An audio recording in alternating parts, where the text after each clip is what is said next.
Senza forchetta, senza forchetta, senza forchetta. Buongiorno, buonasera, buon tutto a tutti quanti e benvenuti a un altro episodio di Senza Forchetta.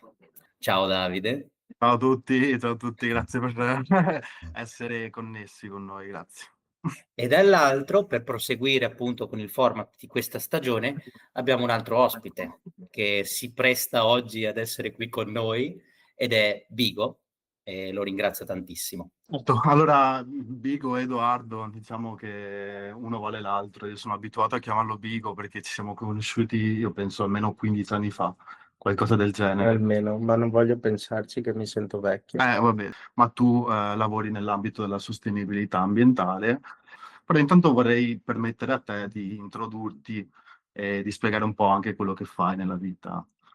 Innanzitutto vi ringrazio Giovanni e Grazie a te. Davide Grazie. per avermi invitato. È onestamente la prima volta che partecipo, prendo parte ad un podcast, quindi per me è anche un onore, un battesimo.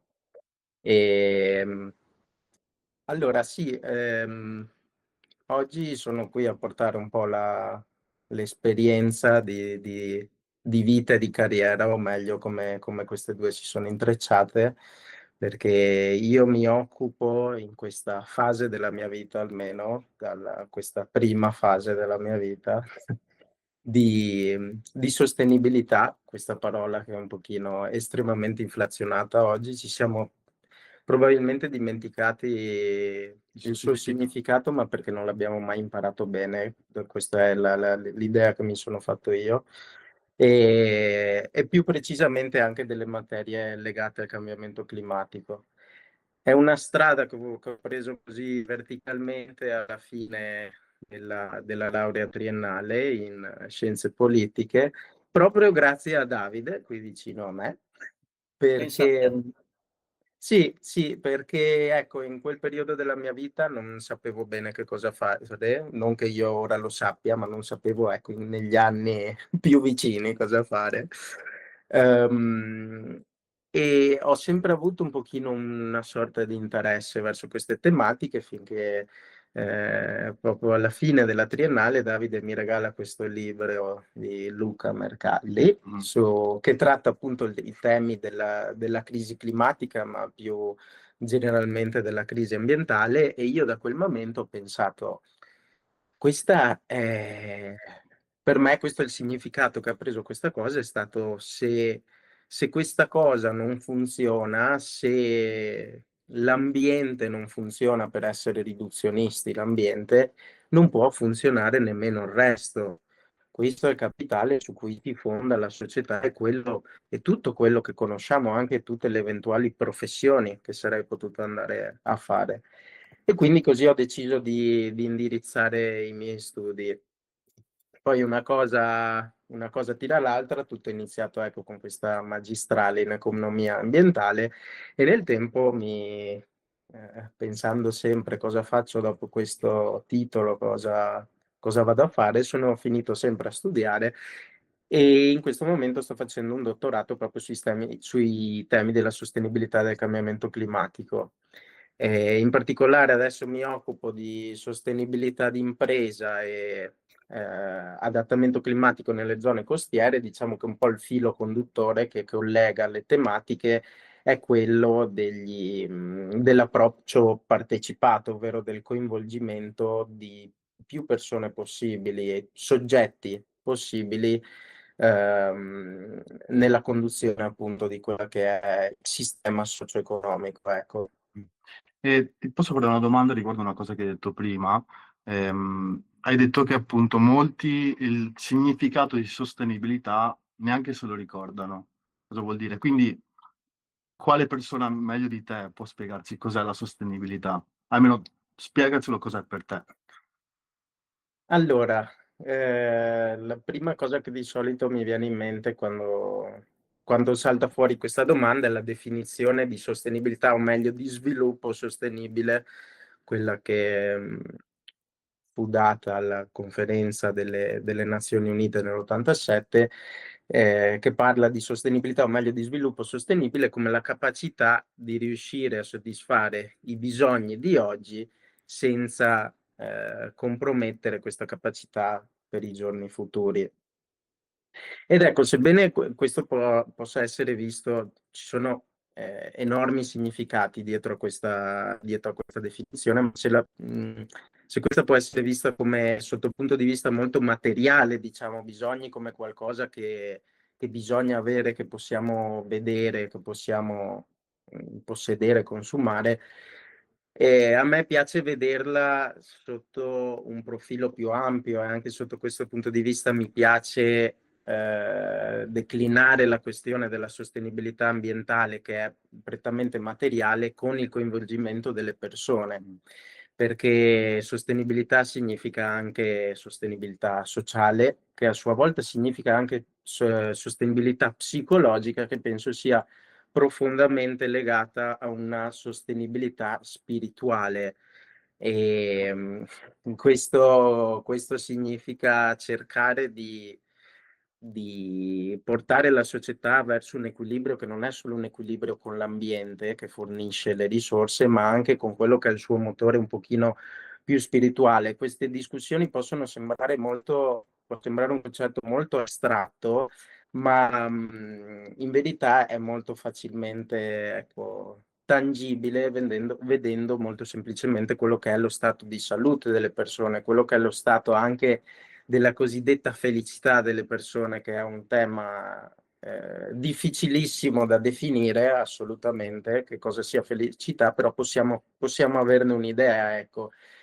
E quello che salta fuori soprattutto negli ultimi anni, negli anni del boom dell'economia di mercato, è che a un certo punto c'è stato una sorta di disaccoppiamento fra l'avere di più e il sentirsi più felici. Quindi ecco, quello che cerchiamo come benessere va al di là di quello che possediamo materialmente, e da qui, ecco, una questione di associare la sostenibilità e la felicità a lungo termine, non solo appunto con la prosperità in senso puramente materiale, ma ecco con una funzionalità di quello che è il sistema socio-economico, con il benessere della persona nel senso più profondo. Questo è in assoluto uno dei principi che più mi guida e che più mi confonde, perché è una questione assolutamente complessa. Ah sì, ma a te sembra che ci sia stato un cambiamento nella mentalità delle persone riguardo questo tema? E magari come è stato trattato il tema nei media negli ultimi anni? Come ha cambiato le persone? Ha cambiato le cose nel meglio, nel peggio? È stato strumentalizzato? Che ne pensi di questa cosa? Questo è un altro tema interessante e spesso scoraggiante anche, direi, perché sicuramente si sta notando un forte cambiamento, soprattutto nella nostra generazione, nelle nuove generazioni, su quella che è la consapevolezza del benessere non solo della natura, ma dell'uomo in equilibrio con la natura, e questo è più che tangibile. C'è stato anche a sua volta, per quanto si dica che ad esempio alcune proteste come le Fridays for Future, Greta Thunberg, che siano state inutili, che siano state portate avanti da un gruppo di ragazzini, hanno tangibilmente avuto un impatto su quello che era l'atteggiamento sia sotto il punto di vista politico dei governi, che anche da come venivano comunicate certe tematiche. C'è stato uno spostamento in questa direzione, e quello che secondo me ha un po' fatto intoppare il tutto, diciamo, è stato principalmente il Covid, perché il Covid ci ha messo in una situazione di grande conflitto che rispecchia moltissimo quella che è la crisi ambientale che stiamo vivendo, perché ci ha messi di fronte a un dilemma. Al problema. Ci ha messi di fronte alla necessità di dover scegliere fra la libertà personale e la prosperità della società. E invece di averci fatto capire che è fondamentale per una persona è fondamentale per il benessere di una persona che la società funzioni, che la società sia in salute, ci ha portato un pochino verso l'altro lato, ovvero quello dell'iperindividualismo, ovvero ha fatto, diciamo, cos'è successo? Che le forze politiche che osteggiavano i lockdown, che sicuramente non sono stati perfetti, poi sono riuscite a prendere il potere un pochino dappertutto in questo periodo. Poi il discorso è più ampio, Certo, c'è legata certo. anche alla crisi economica dietro, però sicuramente questo ha giocato un ruolo. E a questa è seguita anche una delegittimazione della conoscenza scientifica. Noi vediamo che esattamente in questo periodo, quando stiamo noi parlando, soprattutto sotto la conduzione di Trump, diciamo, sta prendendo molto piede questo screditamento della scienza su larga scala, Mm. in favore di una Pseudoscienza? Sì, neanche. sì, direi sì, una molto ipocrita libertà di espressione. Ipocrita non è neanche il termine esatto, ma direi inoggettiva, inconsapevole. Sì. Il fatto che, siccome ognuno ha diritto di dire la propria idea, ogni idea ha lo stesso valore, ma questo è assolutamente il contrario di quella che è la realtà di come funziona la scienza. Mi Di come interessa funziona capire. scusa che ti interrompo, è interessante quello che dici, però ricordiamoci è secondo quello che dice la scienza, ok? Quindi è sempre secondo quel paradigma. Quindi quando tu dici che un'altra idea può essere sbagliata, è sbagliata dal punto di vista scientifico, ma ciò non vuol dire che di per sé quella idea sia sbagliata. Dipende se Perché l'idea pretende di essere scientifica. Cioè, se l'idea pretende di essere Assolutamente. scientifica, di portare dei dati che però sono chiaramente sbagliati o magari misleading, non mi viene, scusate il termine in italiano, allora, devianti. allora quello può essere pericoloso, perché Sì, non si tratta di opinioni qua, si tratta di dati, e se i dati sono fuorvianti, ecco il termine, rischi di confondere le persone. sì, Eh, più che di confonderle, non gli dai più, gli togli le certezze in un certo senso. mm, Prima c'era la certezza che il medico ti dava sempre la migliore delle soluzioni possibili, che non significa la migliore in assoluto. E questo è uno degli altri problemi della scienza, ovvero che la scienza o risulta impositiva o risulta troppo fumosa, mm, perché alla fine io dico sempre che poi la capacità di uno scienziato non è quella di trovare le risposte, ma di farsi le domande giuste. E in momenti di crisi, in momenti di paura e di incertezza, quello che le persone, per generalizzare, vogliono sono le sicurezze. Quindi se io non posso, se io vengo lì e ti dico che al 97% siamo sicuri che il cambiamento climatico è causato dall'uomo, e mentre ti viene quest'altro a dirti no, sono tutte balle, io, se non ho gli strumenti per difendermi, tendo più a fidarmi del secondo, perché tu hai un 3% di incertezza, e sappiamo che come esseri umani tendiamo a sopravvalutare le possibilità basse tendenzialmente. mm. E questo è molto interessante quello che dici, ed è proprio il fatto che il 97% dicono che ci sia un problema, dimostra che un problema c'è, ok? Che poi quel 3% non lo riconosca perché per loro non esiste, è comunque altrettanto veritiero, nel senso che per loro questo problema non è percepito, quindi non lo capiscono. Ma il 97% condivide il fatto che questo problema c'è. E quindi solo questo ti dovrebbe far dire affrontiamo il problema. Quindi poi capisco che dall'altra parte uno che ti dica no, il problema non esiste, non dovrebbe scoraggiarti nel dire lo affronto lo stesso, perché comunque ci sono abbastanza persone che credono che questo problema esista e di conseguenza è giusto affrontarlo. Questo è molto importante sicuramente. Sì, tornando poi a quella che è la sostanza del problema in sé, e cercando di riprendere un attimo il filo del discorso, perché siamo un pochino No, sì, ma non importa, deviati. ma è Sì, come no, facciamo le cose qui, non è... sì, ma voglio ridefinire il problema. Certo, Se certo. parliamo di crisi climatica, crisi ambientale, per prendere insieme tutte le crisi che queste comporta, perché poi le questioni che si concatenano sono la questione climatica, la questione della perdita di biodiversità, la questione dell'insostenibilità dei cicli geochimici, come ad esempio, per tradurla molto, molto più facilmente, il fatto che stiamo estraendo quantità enormi di nutrienti dalla roccia per darla ai campi e far crescere meglio il nostro cibo o quello che sarà, insomma, e poi andiamo a disperdere questi nutrienti, che alcuni di questi ci metteranno milioni di anni a tornare in quella forma, e andremo a creare anche uno sbilanciamento andando a portarli dove non dovrebbero essere, insomma. Queste sono tutte le crisi che abbiamo, che sono anche ehm, concatenate una con l'altra. Qual è il problema? Che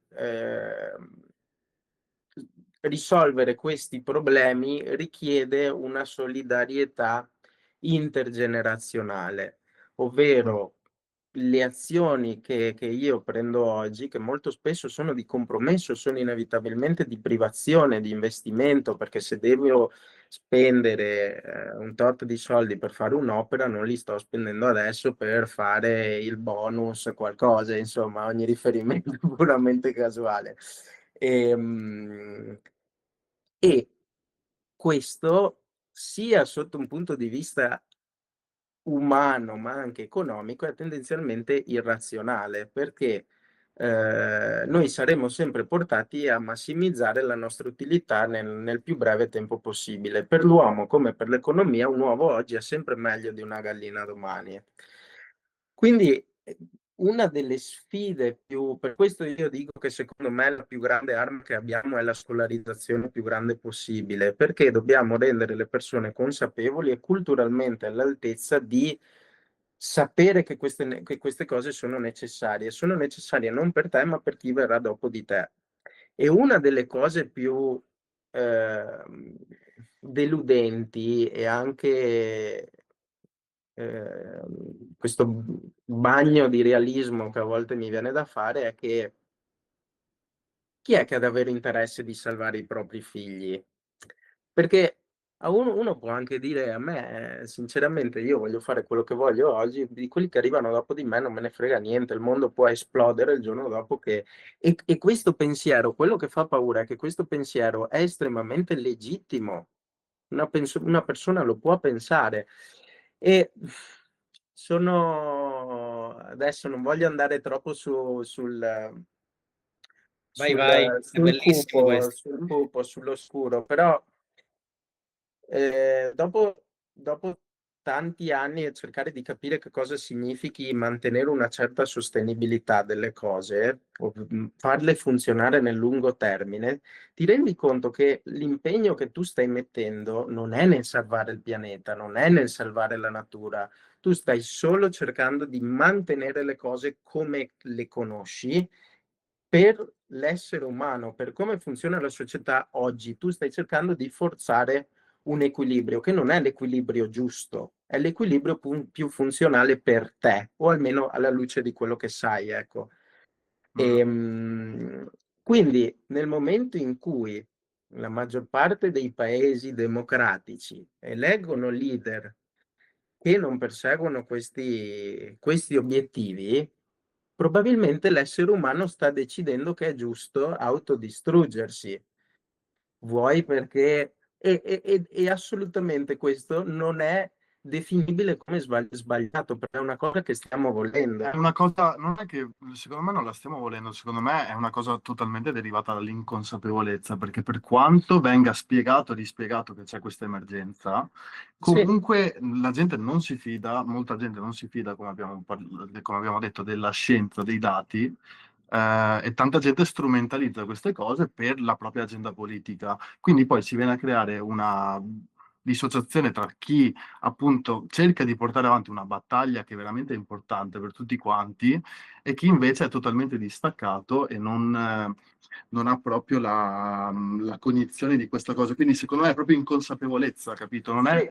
volere l'autodistruzione. Non è un volere della società. consapevole, sono d'accordo. Sicuramente, cioè questo O forse sì, Per perché alcuni. come hai detto tu, Edo, cioè sono consapevole del fatto che il mondo deve finire, di conseguenza ne approfitto e ricavo il più che posso, no, l'uovo oggi rispetto alla gallina domani, perché tanto domani finisce tutto. E quindi fino a quel momento sfrutto il massimo, perché secondo me la realtà del fatto è che non c'è un'alternativa a oggi. Cioè, non c'è un'alternativa che smuove così tante persone dal dire, cazzo, aspetta, forse questi che lavorano sulla sostenibilità qualche ragione ce l'hanno, capito? E secondo me il problema, tipo che hai detto di Greta Thunberg, io sono d'accordo con te, protestare è importantissimo cavolo, sì. e sicuramente può fare la sua parte, però poi le persone come le cambi con le azioni e quindi cioè ricreare quella connessione tra io sto facendo questo lavoro e sta portando un impatto reale che quindi fa sì che più persone dicano ok, ci credo, sai che c'è, mi metto anch'io con le energie, credo che sia possibile. Se no hai persone come Elon Musk che ti dicono vabbè, la Terra ormai è fottuta, andiamo su Marte, che cazzo, cioè pensa anche lì la pazzia, no? Sì, sì. Andiamo a Marte, che è un paese, cioè che è un Un paese. pianeta, il paese Marte, il famoso paese Marte, dove non c'è ossigeno, non c'è acqua, non c'è un cazzo, cioè non c'è la Devi discoteca. terraformarlo? Devi terraformarlo e tu mi dici, però per quello i soldi ci sono, Esatto. però per rendere la terra sana non abbiamo i soldi, non abbiamo gli strumenti. Questa secondo me è la vera pazzia e che dobbiamo cercare di far capire alle persone e dire ma che cazzo, cioè di che cosa stiamo parlando? Hai capito? Tu credi che ci debba essere un senso di responsabilità da parte di tutti per quanto riguarda l'ambiente? O diciamo come la vedi questa cosa? Perché io posso capire che tu provi un senso di responsabilità per quello che fai, perché hai scelto questo percorso, però tante persone sicuramente non lo sentono questo senso di responsabilità. Tu credi che dovrebbe esserci o credi che... Io credo che sarebbe fondamentale, assolutamente, perché la responsabilità che si dovrebbe provare nei sensi dell'ambiente, di nuovo ambiente non mi piace neanche troppo come parola, ma che è molto, molto riduzionista, ma sappiamo di che cosa stiamo È parlando. troppo larga scala, Sì, comunque anche forse una con responsabilità. piccola scala, ecco, ma Ah, la questione è che la responsabilità è sempre risultato di una maturazione. Si diventa responsabili quando si è abbastanza maturi. E qual è la più elementare forma di maturazione e responsabilità? La cura di se stessi, ecco, il mantenersi in vita, il curare la propria persona. Chi meglio, chi peggio, bene o male, sappiamo come tenerci in vita, sappiamo che abbiamo delle responsabilità per questo. E lo stesso genere di responsabilità, proprio a livello proprio di sentimento, dovrebbe essere nutrita nei confronti dell'ambiente, a mio parere, chiaramente in scala minore, perché io sono io e il mio ambiente è il mio ambiente, io sono tutto per me, chiaramente. Perché? Perché se viene a mancare l'ambiente, viene a mancare per me quella capacità di tenere fede alla responsabilità di salvare me stesso. Cosa significa? Che alla base sta l'ambiente, cioè c'è questa bellissima rirappresentazione degli SDGs, degli obiettivi dello sviluppo sostenibile di questo ricercatore che li ha risistemati in una piramide e lui alla base mette quelli ambientali, sopra mette quelli economici e sopra ancora quelli sociali. Perché? Perché senza un ambiente naturale non puoi costruire tutto il resto e sotto questo punto di vista dico che ci vuole responsabilità nella consapevolezza che senza quello che sta sotto io sopra non posso esistere ed è assolutamente la stessa cosa che guida me. Io odio quando mi dicono o quando sento dire a colleghi in generale: "Ah, voi volete salvare il mondo, voi volete dirmi" no, noi semplicemente riconosciamo questa cosa e non ti stiamo venendo a dire che noi abbiamo le soluzioni. Noi ti stiamo Mhm. venendo a dire che è importante riconoscerla prima di tutto, poi discutiamo le soluzioni. Questo è un punto molto importante che secondo me viene anche tanto frainteso nel dialogo pubblico quando si parla di ambiente, cioè non è un "oh, dovete svegliarvi fuori, dovete". Ok, anche quello magari bisogna fare qualcosa, ma è una cosa importante, essendo una cosa importante per tutti, un minimo di responsabilità è riconoscere che il problema è reale e semplicemente fare qualcosa. È una cosa che fa del bene a tutti quanti, anche a noi stessi. E secondo me molto spesso viene mal interpretata perché poi tutto viene strumentalizzato, chiaramente.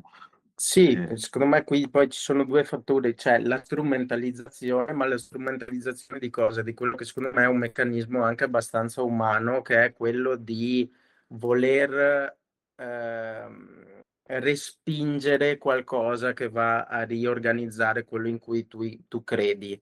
Adesso per tornare sul piano personale e spirituale, quello che noi pensiamo di noi stessi, inteso come ego, se vogliamo, è frutto di tutto ciò in cui ci identifichiamo, Mhm. che è anche ciò in cui crediamo fermamente.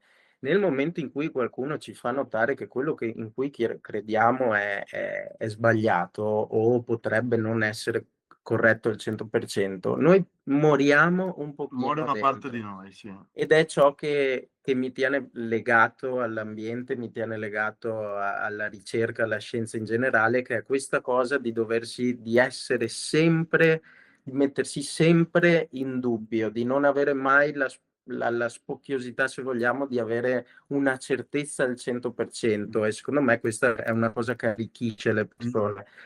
Chiaramente crea un'enormità anche di limiti e difficoltà, ma Però sai cosa? Nel momento in cui tu ti identifichi al 100% con quell'idea, o diciamo passi per matto, non so come dirlo.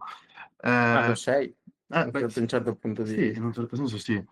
Ehm, no, in realtà non mi ricordo bene cosa volevo dire, però scusate, diciamo che comunque alla fine diventa una battaglia che non ha senso portare avanti, diciamo. Se ti identifichi totalmente con questo problema vuol dire che... vabbè, scusate, questa la tagliamo, non so cosa volevo dire, scusate. La tagliamo questa parte. Ma secondo me non serve tagliarla. Ogni riflessione ha un suo perché, No, magari no, ma volevo dire può qualcosa, ma mi è parlare. sfuggita di mente perché poi ho pensato a un'altra roba. Quindi vabbè, Va bene, ma facciamo un cut. Davide è comunque un artista, Facciamo un è un cut, facciamo artista, un lui cut. sta metterà una bella mille idee musichetta. insieme. Esatto. Ma, io volevo chiederti, c'è un progetto allora o un'esperienza che t'ha fatto dire: "Cazzo, questa sì che è sostenibilità vera", per come la intendi tu. C'è qualche manifestazione reale, che tu senti più vicina a quello che secondo te dovrebbe essere l'ideale? Cioè, ti è successo di vederlo? Allora, mi ha fatto suonare un campanello la parola manifestazione, perché una delle cose che a me ha più ridato speranza, perché io il brutto e il bello di occuparsi di questi temi è che più impari, più sei consapevole, ma più impari e più approfondisci, più vedi come vanno le cose, più vedi appunto, come dicevo prima, che manca la volontà di base di andare in questa direzione, consapevole e inconsapevole di andare in questa direzione, adesso stiamo anche un pochino più regredendo. E spesso sembra di veder morire nelle persone anche il valore, la speranza, perché io poi lo rivedo in me stesso a volte. E una delle più grandi manifestazioni, appunto, che io ho visto ecco, uno scampolo ancora di responsabilità, per quanto non abbia nulla a che fare con l'ambiente a livello diretto, sono state le manifestazioni per la Palestina dell'ultimo periodo. Perché? Perché io c'ho visto delle persone che hanno ancora intanto che si interessano di qualcosa che non gli sta succedendo davanti, da cui insomma, che non è sotto gli occhi, ma che sta succedendo da qualche altra parte. Quindi da questa parte c'è una voglia di sapere cosa succede fuori. Dalla seconda parte c'è una consapevolezza di sapere che queste cose avranno un impatto su di te, stanno avendo un impatto sulla tua vita, perché quello che si è visto con quello che è successo in Palestina è indubbiamente, a mio parere, un mettere a rischio quell'impalcatura di diritto internazionale che siamo riusciti a costruire dopo la seconda guerra mondiale. C'è un precedente storico che appunto non ha precedenti, e sono successe tante cose simili, penso alla strage di Srebrenica, che ha avuto un pochino una forma simile, diciamo, la violazione dei diritti umani con il benestare degli USA. Ma in questo caso cos'è successo? C'è stato un massacro su larga scala, con una copertura mediatica senza precedenti.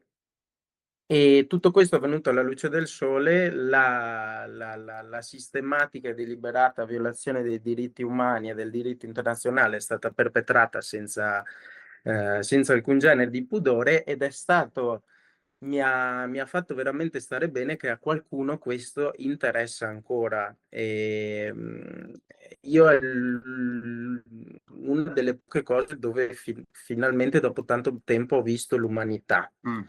E questa secondo me è la più grande manifestazione di uno scampolo di sostenibilità, ecco, che ho avuto Sono nell'ultimo periodo. d'accordo. E oserei dire che questa è sostenibilità, perché se nella sostenibilità c'è anche l'uomo, c'è il fatto di alzarsi in piedi e dire no, cioè basta, questo è troppo, c'è un limite alla sofferenza che vogliamo creare, sì, è quella speranza che ti fa dire sì. Alla gente in realtà gliene importa, non è che non gliene importa, però magari siamo tutti presi dalle nostre cose, dalla nostra vita, e facciamo fatica. Però ancora, almeno ci siamo alzati e abbiamo detto no, questo non va bene. E quella Sì, è l'alternativa che si dimostra e che si manifesta. Che c'è l'umanità, che l'umanità C'è esiste. l'umanità. Però il problema non è finito, se pensiamo a Gaza o comunque, cioè adesso c'è, in questo momento almeno che stiamo parlando, c'è un cessate il fuoco, ma da qui è solo il primo passo, cioè adesso bisogna lavorare ancora di più per questa guarda, sostenibilità, per questa pace. io sono, a parte che vabbè, per verità di cronaca, diciamo anche che questo cessate il fuoco sembra abbastanza traballante, insomma, sono un cessate il fuoco E sono tutti là. con 100 morti e più non si è mai sentito, ma va bene, insomma. Io invece quasi mi spaventa questa situazione, perché questa è una pace che è stata decisa a tavolino senza una delle parti coinvolte. E per quanto una parte terrorista, diciamo, ma esiste anche un'autorità palestinese non terrorista, che comunque non è stata coinvolta, e a me questa cosa spaventa, perché oggi, infatti, cosa abbiamo visto? Il giorno dopo la pace sono saliti tutti nei carri dei vincitori. Sembra quasi che il governo italiano abbia giocato una parte in questa pace, ed è incredibile questa cosa. Però su questo vorrei dire che dobbiamo riconoscere il fatto che, nonostante siano delle persone con cui magari non puoi anche condividere la visione politica e non puoi anche condividere il modo in cui si è arrivati a questa pace, però c'è il fatto che hanno smesso di buttarsi le bombe addosso. Quindi non dimentichiamoci anche questo, cioè sono d'accordo che probabilmente erano anche parte del problema che hanno causato questa strage, ma comunque adesso non si stanno buttando le bombe addosso. Quindi riconosciamogli questa cosa, con tutti i limiti che questa cosa ha. Però io avevo detto una cosa un po' fuori con cui l'avevo detto, mi hanno detto sei fuori di testa, ma io ho detto diamogli il Nobel per la pace a Trump, perché ha portato la pace a Gaza, sapendo benissimo che è una persona che fino adesso ha continuato a portare avanti una retorica e anche delle azioni che sono nocive verso questa idea di sostenibilità.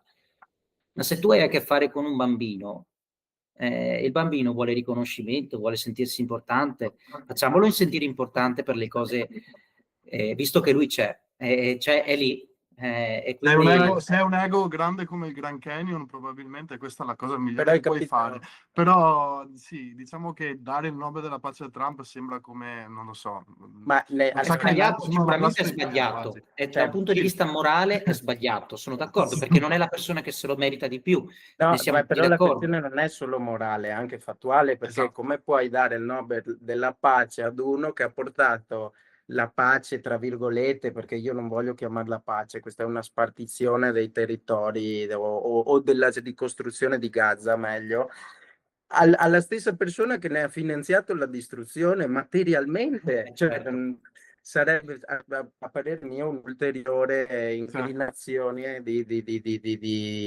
Però sai, quello che volevo dire con questo è che da sì, una cosa negativa può sì. nascere anche qualcosa di positivo. E per quello che dicevo prima, la manifestazione che si erano fatte per casa, Mhm. così, sono solo il punto di inizio per creare quell'alternativa che porti l'umanità in una direzione diversa da quella che propone un Trump, perché comunque Trump è andato lì essendo votato, con tutti chissà i sotterfugi e cose, però alla fine lui adesso è lì e dall'altra parte qual è l'altra forza che può portare sempre più gente a dire no, mi unisco e lavoro per questa alternativa. Secondo me quello è il punto Beh, che è difficile. sicuramente non dare il Nobel della pace a Trump. Vabbè, ho detto No, una cagata, io dico sempre no, no, cagata. vabbè, ogni opinione poi è È legittima e un'opinione. interessante. No, ma penso che il punto di vista sia chiaro, cioè il tuo punto di vista è chiaro, e poi è Però l'attuazione della cosa che poi ti fa storcere il naso e dici ok, forse no. Sì, Eh, esatto. sarebbe molto simbolico, troppo simbolico, come diventerebbe ridicolo, poi vabbè, no, poi anche Sì. perché poi avrebbe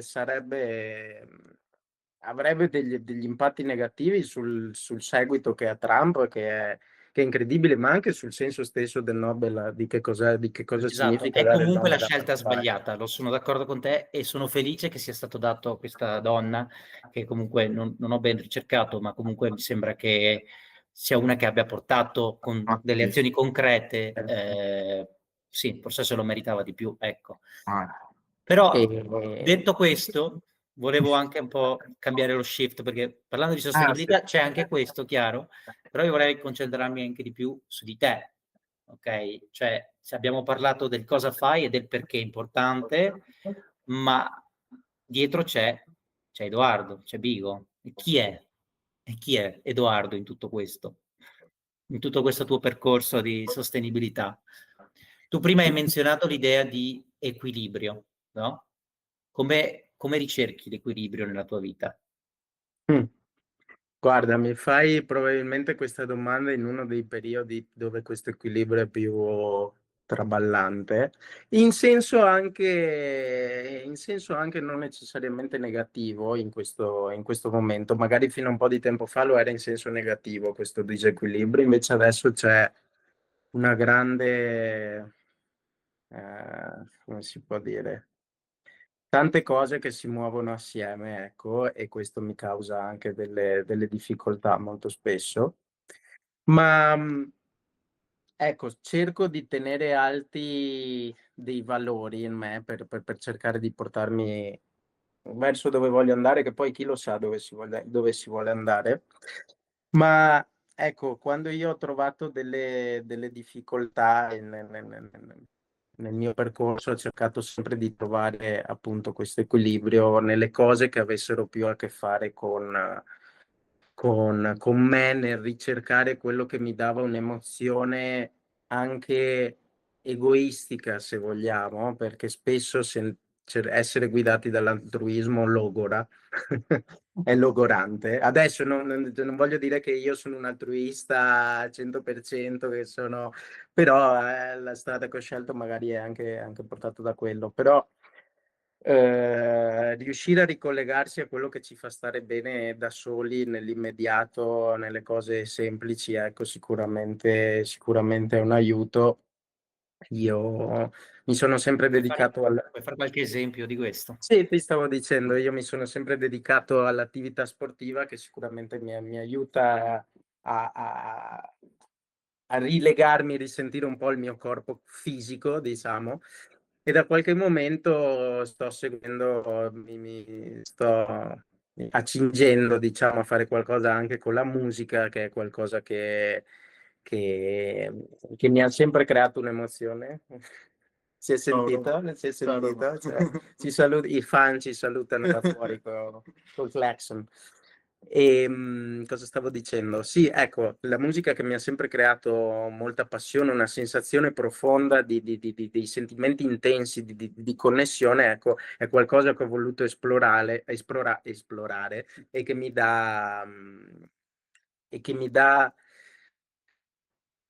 se non pace, questo sentimento di riconnessione profonda, ecco, con qualcosa che poi è questa la sensazione che secondo me dovrebbe fare da filo conduttore con i macro temi di sostenibilità, ecco. È questa cosa che poi, questa cosa che è assolutamente intima e privata, che poi andrebbe riflessa verso il mondo in un Sai, certo secondo senso. me perché è privata, ma perché tu ti metti in contatto con quello che stai facendo, con tutto te stesso, corpo e mente, tu sei dentro a quella cosa E ed emerge la parte più profonda di te, emerge chi sei davvero. Che è una sensazione molto spesso che è quasi inspiegabile, Ah sì, poi no, fisicamente, mentalmente. non puoi spiegarla con le parole, Sì. è una cosa che puoi solo sentire ed è chi, ma io non voglio dire chi fa arte, perché chi ha una passione, chi ha un qualcosa per cui si sveglia la mattina, fa quella cosa e gode tutto il tempo mentre la fa, o magari anche ci sono delle volte in cui puoi anche odiarla, per carità, ci sono anche io con la musica, tante volte pure dico ma che cazzo sto a fare, però diciamo che se riesci a trovare quella passione, quella cosa che ti dà il fuoco dentro, che ti sfama, diciamo, allora quello è il contatto più intimo con te stesso che puoi avere. Ehm, E così si ricerca un po' l'equilibrio, E così si appunto. cerca l'equilibrio, sì. E qual è la cosa che più mette a rischio l'equilibrio per te? Me stesso, assolutamente. Sono sempre, se c'è una parte che cerca l'equilibrio, c'è una parte che cerca di sabotarlo e forse il mio impegno più grande in questo periodo di vita è quello di cercare di portare in equilibrio queste due personalità, perché prima mi sono reso conto che questa ricerca per un equilibrio era diventata un perfezionismo. Perché non sto bene con quello che faccio? Perché io sto facendo questo e non mi sento bene? Devo essere meglio, devo impegnarmi di più, e Perché devi impegnarti di più? Perché devi essere meglio? perché c'è una parte che vuole incontrare delle aspettative che siano reali o ideali, che sono perfezionistiche, che non esistono. Mentre, appunto, a un certo punto mi sono reso conto che non davo abbastanza ascolto alla parte di me che voleva sabotarmi. E spesso lasciarsi sabotare è un bene, perché ama la tua parte distruttiva, no? Perché spesso ti vuole comunque suggerire qualcosa. Comunque i periodi di distruzione personale creano il terreno fertile per nuova crescita, per nuove cose. Bisogna distruggere qualcosa per costruire del nuovo. E adesso diciamo che una volta riconosciuta questa cosa, l'obiettivo è quello un po' di cercare di far dialogare, di mettere un po' queste due personalità in maniera pacifica, diciamo. Credo che sia impossibile, però ci si può andare vicini, ecco. È una cosa bellissima che hai detto, scusa che ti fermo, perché prima stavamo parlando di Gaza. E cosa sta Certo, succedendo a Gaza? Si sta distruggendo. E tu hai appena detto che qualcosa deve essere distrutto.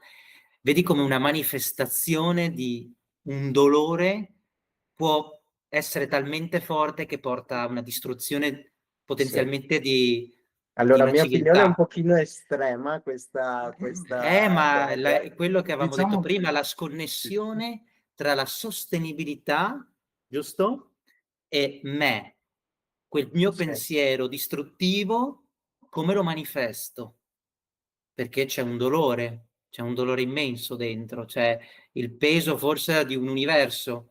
E come si manifesta? Perché sì, quando si distrugge nasce qualcosa di nuovo, l'hai detto anche Sì, tu.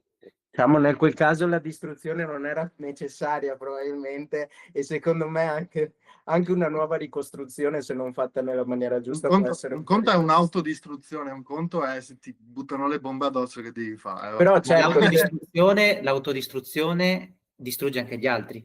Se pensa a un amico che sta male, che ogni giorno ti dice guarda, la mia vita è una merda, così, e tu sei suo amico e lo ascolti, e ogni giorno questo dice è una merda, e tu lo senti, perché lo percepisci il suo dolore, e non ha un impatto su di te.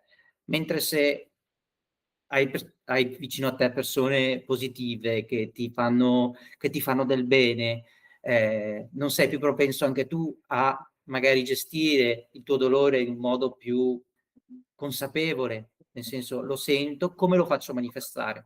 Magari vado a fare kickboxing o vado a giocare a calcetto o vado a fare qualsiasi altra cosa che, come hai detto tu, ha un impatto completamente diverso. Io quello che ti stavo facendo vedere, cioè facendo questo parallelismo, è proprio del connettere le cose che apparentemente sono sconnesse, ma che ci dicono che c'è un dolore e quindi una necessità di certo, superare questo dolore.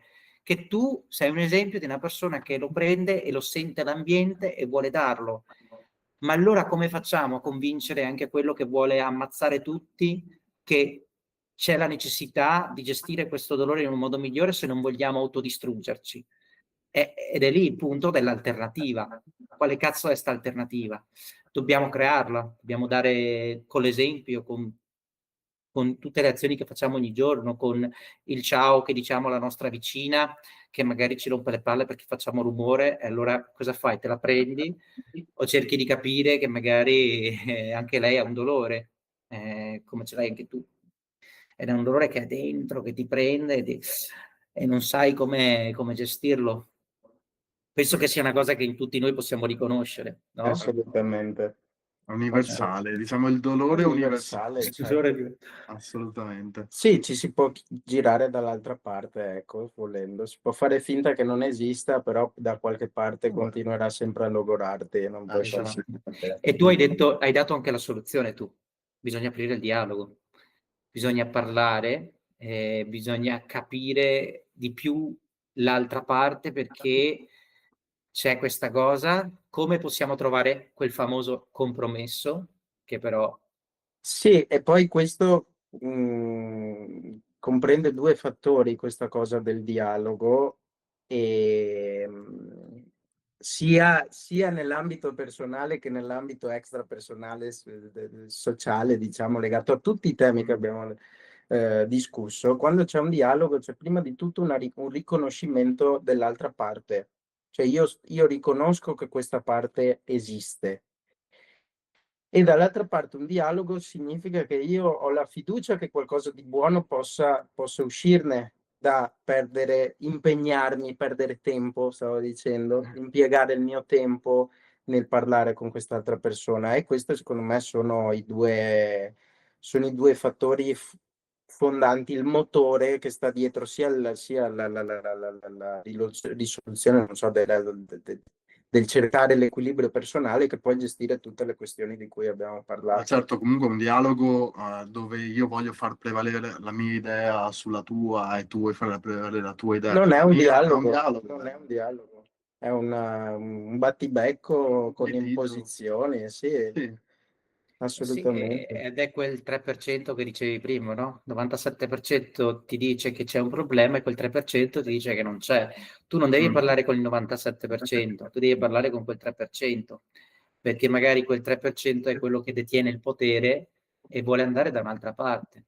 Cioè, negli Stati Uniti ci sono state manifestazioni di 7 milioni di persone e zero mass shooting, quindi 7 milioni di persone che si uniscono e non c'è stato un incidente. Questo non viene detto. Ma cazzo, è quello. E Stiamo bastava uno con la parlando, pistola, Bastava uno con la pistola per stiamo dire. parlando di quelle degli ultimi Per giorni? Trump? No, Sì, quelli Quelle del per No, Trump, no no? Kings, no No Kings Kings, proprio. ok. Sì, al quale Esatto. lui ha risposto con una stoffa incredibile, con un video dove gli scarica No, merda ragazzi. addosso. Te gli vuoi dare il nome per la pace? Vabbè. Io vorrei solo concludere con un messaggio di speranza, però. Quindi Mm. abbiamo parlato di tutto ciò, abbiamo riconosciuto il fatto che il dolore dice anche qualcosa di noi stessi. Tu sei l'esempio lampante di come si può provare a fare qualcosa con la consapevolezza di non sapere se si sta facendo la cosa giusta, ma ci si sta provando, ed è questo secondo me una cosa bellissima. È un messaggio di speranza perché ce n'è bisogno. Qualcosa di buono. Esatto, Qualcosa di positivo. me l'aspettavo che sarebbe finita così. Questa, non c'è speranza. La secondo ricerca me. di un aspetto positivo, un qualcosa. Sicuramente il fatto di rimanere curiosi verso il mondo, di continuare a cercare di meravigliarsi. Può sembrare un Bello. cliché, No, è bellissimo. ma provare a... Adesso non voglio davvero cadere nel cliché di dire apprezzare le piccole cose, perché sono il primo che non riesce a farlo, ma almeno provare a notare quando queste piccole cose ci toccano, perché ci sono dei momenti in cui non abbassiamo la guardia e diciamo, ah, wow, senti, senti come è tiepido il sole oggi. Questo momento di pura osservazione, queste secondo me sono le porticine attraverso le quali io a volte me lo impongo, quelle poche volte che mi trovo, non lo so, sto facendo una passeggiata, cioè, mi impongo a dire, mi guardo attorno come se fossi un bambino. Io poi non so, forse ho degli autismi, ogni tanto mi succede molto facilmente, ma queste cose qua, oppure ecco, io a volte dico, wow, cioè è incredibile, com'è che una persona si è pensata di fare questa cosa? Com'è che uno si è pensato, che poi... questo a volte succede ad esempio con l'arte, che dici, non lo so, vedi un quadro e dici che schifo questo quadro, ok, ma può piacerti o non piacerti, ma non fermarti lì, vai a dire questa persona come gli è venuto in mente di fare questa cosa? E questo secondo me non lo so, ci riporta un po' quel pepe alla vita che si può trovare molto semplicemente, una ricchezza senza denaro in un certo senso, sì, essenza. E spesso può sembrare infantile in un certo senso, ma quando ti rendi conto crescendo che gli uomini adulti non sono altro bambini che fanno finta di non esserlo, Dovremmo se- essere un po' più bambini, cazzo. sì, Bambini consapevoli. Assolutamente. Bambini... esatto, sì, Eh, perché poi alla fine nessuno sa veramente No, quello ma che sta facendo ragazzi, nella alla fine vita. alla fine essere bambini è godere, vivere ogni momento al pieno, senza la pressione di ciò che c'è fuori o di tutto quello che ti è successo. È quello il bello. E poi, ripeto, a me dispiace perché si rischia sempre di cadere nei cliché, nelle solite cose, ma Beh, ma alcuni cliché esistono per un per motivo. un motivo sono d'accordo, beh, ma non deve essere un'imposizione questa, ma la consapevolezza che c'è questa possibilità, che questa cosa è sempre possibile di potersi. Guarda, mi è capitato, torno un po', scusami che portiamo questo messaggio, lo facciamo un po' lungo. Io poche settimane fa ero in Sardegna per questa seasonal school su i temi della tutela della biodiversità marina e cambiamento climatico. E una sera erano tutti biologi marini, era un po' la mosca bianca della situazione. Andiamo al ristorante, iniziano a parlare di biologia, di studi, cose, e vedo che in questo piccolo ristorantino un ragazzo che lo gestisce ci guarda, continua a guardarci interessato così, finché a un certo punto prende parte alla discussione, facendo subito capire che lui era del mestiere. E dopo lui ci ha spiegato che lui era un biologo marino e aveva un sacco di voglia di fare ricerca, e questo nella vita l'ha portato ad andare in giro a lottare per fare quello che amava, insomma. E ha detto: mi trovo adesso a 45 anni che sto iniziando a scoprire, continuava a sottolineare questa cosa che a me ha colpito molto, sto iniziando a scoprire come la felicità e il benessere stia nella semplicità più grande possibile. Tant'è che sono tornato a casa e mi sono aperto un ristorante. Se quello che mi ha colpito è stata la passione con cui ha detto questa cosa, cioè ci credeva veramente come una persona convinta, contenta, felice di aver visto qualcosa, di aver visto tutto e di aver detto: no, il benessere sta qui, non devo cercare fuori, ma devo cercare dentro. E, Evidentemente aprire un ristorante è più facile che fare il biologo marino, però non lo so, questo dipende. Oddio, fare un ristorante, aprire il ristorante probabilmente sì, ma aprire il ristorante, essere felice di quello che fai e farlo bene, ed essere apprezzato, secondo me è una bella No, sfida, ecco. e poi guarda che gestire un ristorante non è per niente facile, perché Basta. cioè, è uno di quei business che insomma richiede un sacco di sforzo costante, però Sì. direi che insomma hai dato un sacco di spunti in realtà, di soluzioni nelle tue parole. Io l'unico invito che posso fare di aggiunta è quando tu dici di apprezzare le piccole cose, ed è una cosa che sto cercando di fare anch'io, ma di apprezzare anche i momenti brutti, cioè di Bravo. essere grato di quei momenti lì, che quindi magari passano anche più velocemente, perché se sei riconoscente del fatto che li stai provando e sperimentando, riesci a passare oltre e riesci a goderti ancora di più tutto il resto. Quindi Guarda, questo è sì, l'invito. poi per me, ecco, così continua questa discussione, non ti faccio mai finire. Poi, io in questo periodo sto vivendo in Grecia ed è stato per me un periodo di grande solitudine, nonostante io abbia un sacco di amici lì. Chiaramente si va a vivere in un posto, voi insomma lo sappiamo un po' tutti fra noi, vai in un posto dove non conosci nessuno, poi si crea anche una barriera linguistica. E nonostante avere legami intimi è impossibile lì, perché ci vuole del tempo a creare dell'intimità. Quindi si prova molto la solitudine. Io poi ho cambiato, ho voluto slegarmi da molte cose della mia vita, e io ho sentito molto la solitudine, e in quei momenti mi sono imposto di calarmici dentro, in un certo senso, e con una sorta di paura, perché io so che a me piace soffrire in un certo senso, e spesso mi crogiolo un pochino nel mio dolore, ma una sorta di sofferenza consapevole, anche un po' brutale certe volte, nel dire: perché sono triste per questo motivo, perché non ho questa cosa, e dire: questa cosa non tornerà mai più, e questa cosa continuerà a farti male, ma bisogna andare avanti.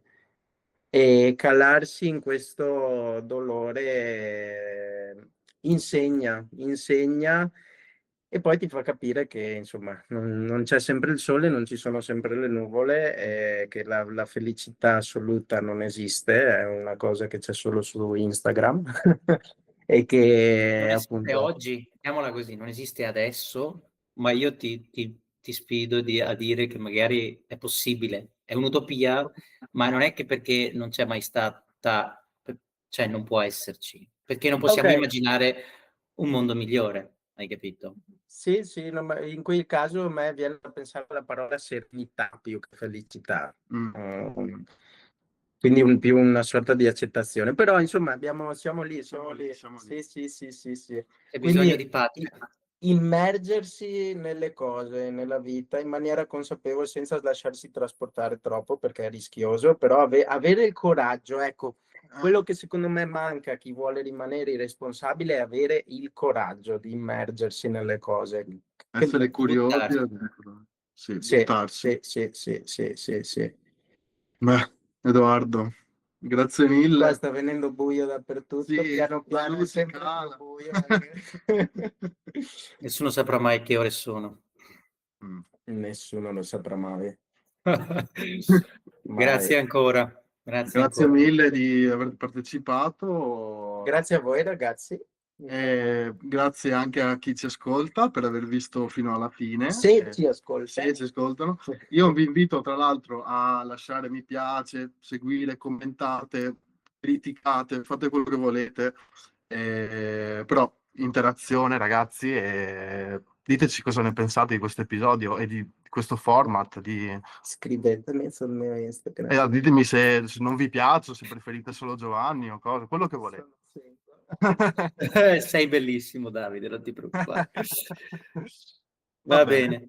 bene. Un abbraccio. Grazie mille ragazzi, grazie dell'invito, grazie veramente e a presto. Baci a tutti!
senza forchetta.